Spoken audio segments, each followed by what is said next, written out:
BFM Patrimoine, l'émission 100% placement sur BFM Business. Bonjour Jean-François Filiatre. Bonjour Cédric. Directeur éditorial de Marché Gagnant. Votre sujet cette semaine ? Eh bien, je vais vous parler de ce que j'ai regardé hier après-midi. Vous allez nous parler de foot ? Du match France-Tunisie ? Non, hier après-midi, j'ai fait mon check-up du marché de l'épargne en France et j'ai regardé le niveau des encours des dépôts à vue pour les particuliers résidents. En fin septembre, ça pesait 542 milliards. À titre de comparaison, le livret A et le LDDS, qui étaient passés au-dessus des 500 milliards, sont très légèrement repassés en dessous après un mois d'octobre qui a été laborieux. Donc, quelle conclusion tirez-vous de ce fait, là, qu'il y ait plus d'épargne à court terme non rémunérée sur les comptes courants que sur ce qu'on appelle l'épargne réglementée? Eh bien écoutez, chez Marché Gagnant, on aime les réponses cash, donc on va vous donner une réponse cash. C'est pas fun de passer son argent, ça paraît compliqué, il faut remplir une multitude de papiers, il faut affronter des questionnaires intrusifs et tout ça pour quel plaisir? Des rémunérations globalement misérables. Donc vous faites bien de m'avoir parlé football, car le ballon rond, ça enthousiasme les Français. Ah, Griezmann qui égalise à la dernière minute, quel kiff! Si donc aujourd'hui on essayait de kiffer en regardant la gestion patrimoniale en mode football. Donc vous voulez que je vous appelle coach Filiatre, c'est ça? Et vous allez nous proposer un cours de gestion patrimoniale en suivant les règles du foot. Allez, on y va direct et on intègre dans nos réflexions ce qui s'est passé hier, notamment les notions de remplaçant, de banc de touche et ainsi de suite. Tiens, on va d'ailleurs commencer par le banc de touche.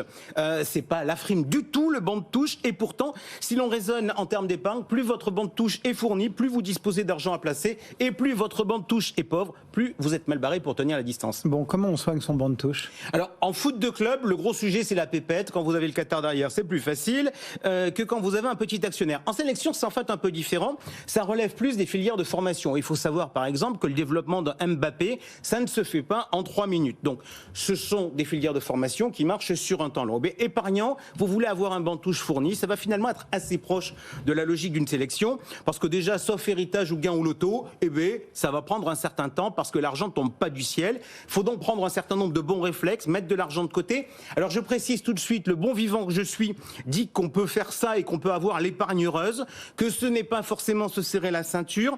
Cela dit, là encore, soyons clairs, on épargne plus facilement quand on a un petit côté rebelle, quand on refuse par exemple les innombrables abonnements dont on nous affuble désormais et quand on n'hésite pas à faire jouer la concurrence. Bon, c'est tout vous quand même, hein. Vous nous proposez de rêver et puis vous attaquez avec le banc de touche. Ouais, pardon.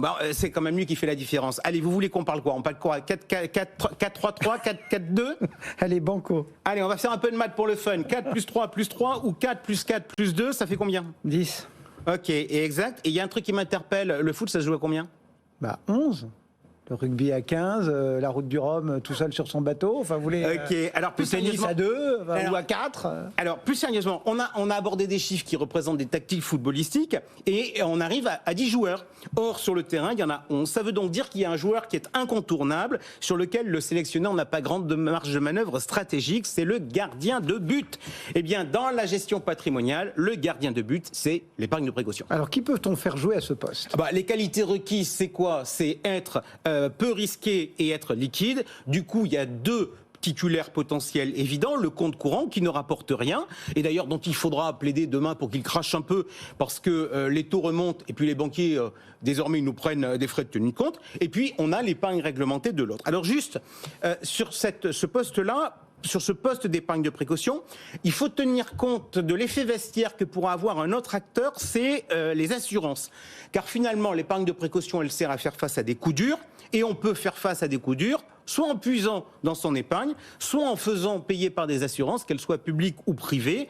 Tel est le cas, par exemple, de l'assurance santé, de l'assurance chômage, de l'assurance garantie accident de la vie, etc. Bon, mais un bon gardien, ça suffit pas à gagner un match, même si on prend pas de but. Non, et bien d'où l'importance des 3 autres lignes. Alors, on a l'épargne dite sans risque pour bétonner la défense, la résidence principale, je dirais, en milieu de terrain parce qu'elle a un rôle central, et l'attaque, c'est-à-dire les placements dynamiques avec pour vocation de marquer des buts. Et en vous présentant les choses comme ça, je vous fais tout de suite part de toutes mes réserves sur les placements hybrides, le tout en un, le truc génial qui vous permet d'avoir du dynamisme, de vous protéger, etc.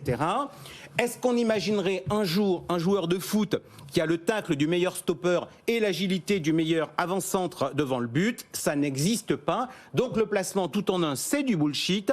Chacun à sa place, avec sa fonction. C'est quand même beaucoup plus clair. Bon allez, on regarde chaque ligne en quelques mots là avec vos commentaires. Allez, on commence par le milieu de terrain parce que c'est important, c'est là où on récupère les ballons, où on lance les attaques. Alors j'y ai volontairement placé la résidence principale parce que c'est une priorité pour la majorité des Français. Alors tout à l'heure, on a évoqué les schémas de jeu, le 4-3-3 ou le 4-4-2. Et là, se pose la question du poids qui est accordé à la résidence principale.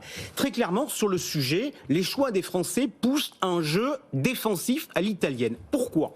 Parce que, en fait, vous achetez votre résidence principale à crédit, donc d'office vous avez une assurance décès, donc ça on retombe sur notre troisième poste pour le gardien de but, mais cette assurance elle ne joue qu'en cas de décès. Donc vous savez que vous pouvez vous blesser sur le terrain. Donc l'investissement immobilier, il vous pousse en fait à bétonner un peu votre défense pour pouvoir payer les échéances si jamais il vous arrive quelque chose.